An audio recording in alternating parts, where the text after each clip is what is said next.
Everyone will recall my recent announcement that on November 1st, I will be attending the 2021 United Nations Climate Change Conference, known as COP26 in Glasgow. In case no one knows, COP means Conference of the Parties. That will be held in Glasgow, Scotland. I now share some very important information on our role, and I mean Bermuda's role, at this very important global event. Some of you may know that Bermuda is also chair of the United Kingdom Overseas Territories Association by way of our London office. And so, in partnership with the UK government, we, Bermuda, will be leading the associated governments at the 2021 United Nations Climate Change COP26 in Glasgow. The United Kingdom's Overseas Territories Association is the convening body for all 14 overseas territories, UK overseas territories, under Bermuda leadership. COP26 is a showcase our work in climate change in each territory and how we are protecting the unique marine and terrestrial environments within each territory. As a highlight of his involvement in COP26, UK Pavilion had a today, and I, as Deputy Premier and as leader of the territories delegation, will lead an event entitled Our Vision for Healthy Oceans. This event will be raising awareness, protecting our oceans, and how the overseas territories are taking action against climate change. Through our official presence in the UK pavilion, I will showcase the precious and vulnerable natural environments of the overseas territories and generate high-level engagement to support our efforts to ensure adequate protection for the precious resources in each of our territories for future generations. We will engage directly with representatives of countries signed to the UN Framework Convention on Climate Change, civil societies, global media, and critical stakeholders in this space. The overseas territories, including Bermuda, represent the world's 6th largest marine estate and over 90% of the UK's biodiversity. We are vital to the UK's meeting its pledge to protect 30% of the world's oceans by 2030. Governments of the overseas territories are custodians of internationally essential and crucial habitats which span the globe from the Antarctic to the Caribbean, and of course to the North Atlantic here in Bermuda, and the Indian Ocean to the Pacific.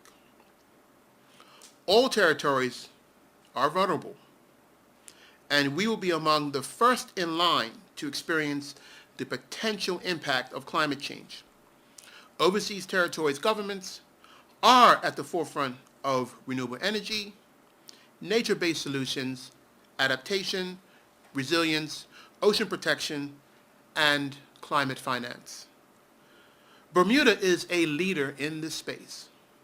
We are turning away from fossil fuels and investing in renewable energy. We are developing bans on single-use plastics on land, starting reforestation projects, moving towards electrification of transport, private and public vehicles, tackling invasive species, increasing the availability of solar power, producing a water and sewage solution, and protecting our coast. And might I add, we're also providing higher protections for endangered species as well. We are moving towards developing wind power at sea and creating a marine spatial plan to protect and manage our ocean resources. We are also ensuring sustainable fisheries and protecting endangered species while bringing ecosystems back into balance. It is clear that as a jurisdiction, Bermuda is at the forefront of climate change, environmental protection, and taking meaningful action. Bermuda's presence at COP26 will represent highly diverse demographics from small communities scattered across the globe. As the lead UK overseas territory at COP26, we will call on the international community to give attention to our efforts, showcasing our country, and of course other countries, as a forward-thinking jurisdiction at the forefront of climate change. As Bermuda's environment is a vital part of this sixth largest marine estate, we must establish Bermuda's leadership and innovation in this space.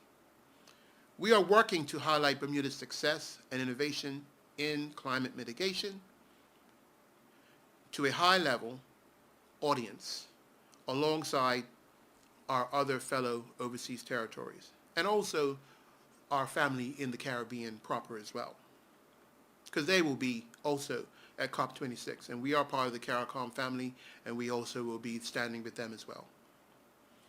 To that end, as the international community recognize the urgency and the need to address climate change, this is crucial now more than ever. And I look forward to representing Bermuda at COP26 alongside and leading the other overseas territories delegates. It's about 6 of them. We all will be there together under the UK delegation to share our experience and our leadership. Thank you. And at this time, I welcome questions from the media. Good afternoon. Owen Johnson Barnes with the Royal Gazette. Now, the Kroll Bond Rating Agency recently said that Bermuda lags in adopting a cohesive climate action strategy.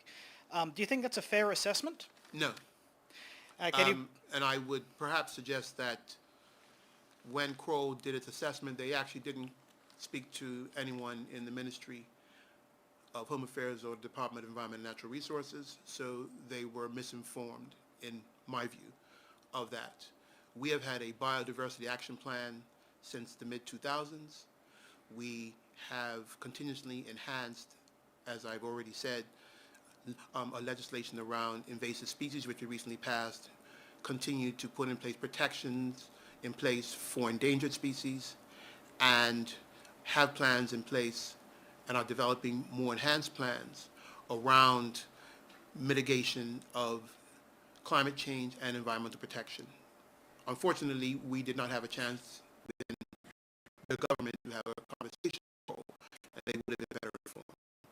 And we're also entering right now with the support of some funding from the UK government to have a wholesale climate study following on from the report that made reference to about the study in the mid-2000s. So we are entering into a much more comprehensive set of studies following on the work that we're already doing around mitigation of climate change and ensuring environmental protection.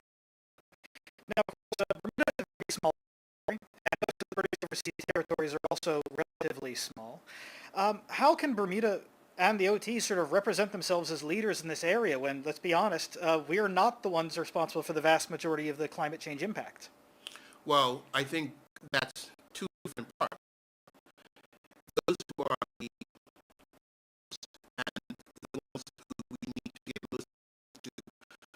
mitigate the impact of climate change. The larger industrial nations, which are accounting for a considerable amount of the disruption in climate that is creating this challenge. We as small states are the ones receiving the impacts of productivity. That's so where we lead and what we is in the efforts to mitigate our own situation. And of course, when we're small, perhaps our actions can be more immediate and and get more results more quickly. So we are aggressively, as are other territories, doing our best to mitigate the activity that we are being impacted by most in the world, like hurricanes and other disruptive activity that can essentially wipe out your economy, your whole fabric of your society. Most countries don't experience that. Some do, but all, as you know, all the island states, particularly in the Caribbean and in the South Pacific and other parts of the world, and particularly in the tropical zone, we're the ones receiving the impact. So where is in the aggressive mitigation to our own situation. And because, as I've outlined, most of the world's biodiversity is actually within our hemispheres, within our territories. So we're doing our best to mitigate those impacts within our own environments. That's where we're leading. Now, where we're looking for leadership from, particularly from the larger countries, is to support that work. Because let's face it, with the impact of the pandemic and with other sort of results of that, most small countries are having to put a considerable amount of their financial resources into dealing with the pandemic, dealing with the economic dislocation. How much can you put to environmental impacts if you have to feed your people, keep them surviving, and support your economy? Your social system that supports their needs in this crisis. So what we need to support the larger developed nations is on the finance environmental mitigation. But where we are aggressively dealing with that, that's where we're leading. We're leading in dealing with the issues of our fisheries, dealing with the issues of coral bleaching and the impacts on our marine environment, even air, and also issues around the protection of land.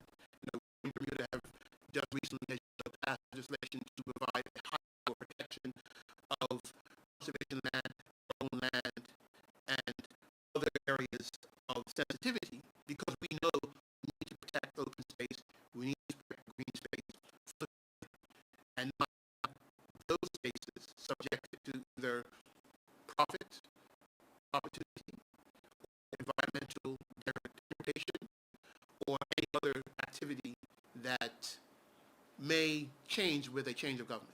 So I'm sure, and I'm certain, if you'll see, most of our territories are fighting with these issues, and we are more aggressively dealing with them than perhaps the larger countries, who we need support from. Now, why is it important that this conference is being held in person? As a layman, you'd think that the carbon impact would probably be lower if a lot of people weren't flying. That's a good question, but perhaps that's the question to those United Nations. But as somebody who appreciates, as a legislator and as one of the leaders of a country, that there are some things that you must do every effort to get together to address. This is perhaps the most important global crisis or situation that we're facing in this century. And so virtual meetings only have a certain amount of impact. I think that this is the opportunity for small and large countries to get into the room and look at each other and say, well, these commitments were made in 2009. How are we and how are you going to reach the levels and the commitments that were laid in the Paris Agreement? Because right now, according to the science, as we've all seen, we're not getting there. How are we going to, over the next 20, 30 years, get there? I don't think that can be done in the same impact virtually. Although, like everybody else, I'm concerned about the issues we have. But I think that in the next 20, 30 years, never us getting together to discuss this issue. Final question is entirely but obviously you spoke a lot about renewable energy, and there is that solar finger project, which we're still waiting to hear more updates on. Can you tell us any more about how that project is moving along and when we might start seeing the benefits? Well, I am awaiting a report myself from the regulatory authority on Iraq because some of the issues related to that do relate to some, and also perhaps from the Public Works Ministry, who is the landlord, as well as to AR to ensuring that that project is fully operational. My understanding, as when I last spoke with you, is that they're on the verge of, if not already completed, because some of the issues in nature, aspects of engineering that have been related to codes, to the operation of the actual finger project. Perhaps by the time I get the opportunity to with you again, and I expect that I will have another press conference before I leave, which is on the 30th, that I will be able to give you some clarity onto where that project is. Because that is also a part of our effort to mitigate our environmental impact, is to move aggressively towards renewable energy as well. So I will look to see if I can bring you some sort of update on the status of the operation of the Finger project. Thank you very much. All right, thank you. Do we have? I'd like to make just a couple more points, if you don't mind, in reference to our activities in Glasgow. We're also going to make a very concerted effort to ensure that we, not only as a group of overseas territories, but also as a country, meet with certain key global players. Some of the things that the team in London and in Brussels is working on is ensuring that we meet with other NGOs and other parties who have an interest in the affairs of small island states when it comes to the environment. So the ACP group of countries, African, Caribbean, Pacific, which is chaired, and I believe the presidency is by Prime Minister Mia Mottley. We are making an effort to see if we can meet with her, because obviously African, Caribbean, and Pacific countries, we're all very much are facing the issues of climate change and how we mitigate and support ourselves with dealing with this. Also, the Alliance of Small Island States, which is another major group which has for many, many years been working in the area of climate change and biodiversity, and have been participating in this movement now for decades. So we're looking to meet with a number of different parties, NGOs in particular, who have an interest with the affairs of small island states, to talk with them, share the Bermuda story, and even solicit their support in our own efforts to deal with the issues of our marine environment, and as we formulate further strategies around our own efforts to mitigate climate change. We look forward to getting the support from other organizations as well, because we are all in this together. So there will be quite a bit of activities. My expectation is that we will update you all, if I can, daily on what we're doing in Glasgow and also possibly in London, some other activities that will be helpful to you understanding what we're doing and what we're accomplishing while we're at the conference. Thank you, Minister. If there are no further questions, I thank everyone for joining us here, and have a beautiful day.